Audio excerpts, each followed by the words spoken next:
Hi, my name is Melinda Janis, and I want to welcome you to Unite for Inclusion. This week I want to talk about how labels can sometimes hurt our cause for inclusion. And let me explain. In 2002, we started Pathways for Exceptional Children, and it started as a result of a group of mothers, about 8 of us, that had children with special needs who wanted nothing more than to have our children included within our schools, our community recreation programs, all the activities that other children participated in. And so what we did was we kind of collaborated a little bit with Montville Recreation, and we started some of our own programs. And those programs are really designated to be inclusive of all children. Now, we started these programs and we were going for quite a while, and of course our heart was into inclusion. But what happened was we started to see that basically about 100% of the children that came into our programs all had disabilities. We were getting no registrations from children that didn't have disabilities, and we were racking our brains. Why are we not getting inclusion? We talk about it, we're training, we're in the community with it, and yet almost all the children that attended had disabilities. And what we had to do was take a look at, what did we want versus what were we saying? And this was a great thing that had happened, and I wish I could take credit for it, but I just can't. What happened is that it was a mentor, a high school mentor, that came up to me and said to me, Melinda, you're talking about inclusion, you're doing all these trainings for it, and yet your mission statement talks about children with disabilities. You have disability in there, and yet you're talking about inclusion, and so I don't have disabilities, where do I belong? You're not really inclusive. And my eyes must have been, as big as saucers, because I started to realize, oh my God, what have we done? We had used disability because we wanted our children with disabilities to be included. But by using that label, what we had done was made everybody else feel they couldn't come in. Everybody had taken that message and kind of, incorrectly thought that everything that we were doing was for children with disabilities and they weren't welcome. That this was a program that was exclusively for us.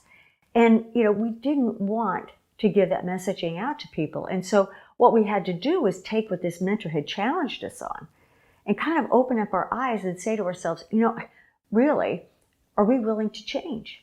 Are we willing to really look at this and re-message and maybe change some things about our mission statement and our visions?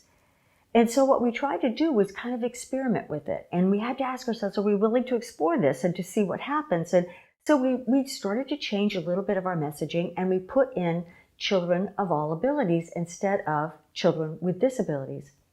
And over time, what happened was our program started to get more inclusive. What we understood, and I write this a lot over and over again, in fact, in my book called Include Me, is that if you want to become included, you have to become inclusive.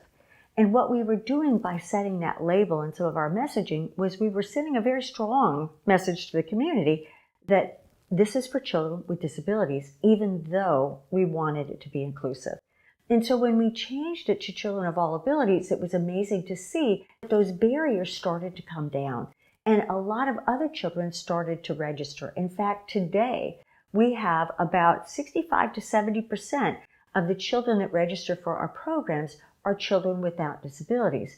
So amazingly, by just changing a couple of things in our messaging, we were able to open it up to something that we truly wanted, which was to be included. So sometimes take a look at the labels and the messaging that you have. And, the third thing that we had to do was we had to take a look at that to make sure that that messaging and our mission statements and our vision and all of the things that we were doing, down to the videos and the photographs that we were using, were inclusive, and that they had children of all abilities that were there.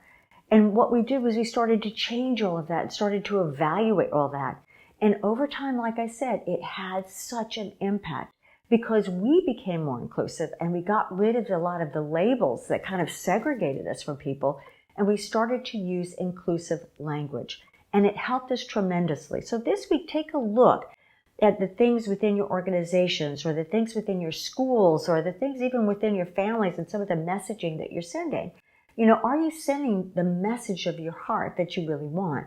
If you want inclusion, then send that message. If you want to be included, then become inclusive. And sometimes that takes changing who we are, changing the labels that we're used to using to become more inclusive.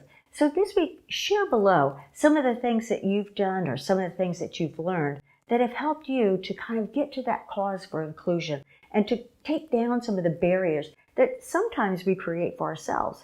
But just share below, as this is about uniting for inclusion, and we need your input as much as you need ours. So please share below some of the things that you've learned and what you've done to bring inclusion more into your cause and to align that with what you want and what you believe in.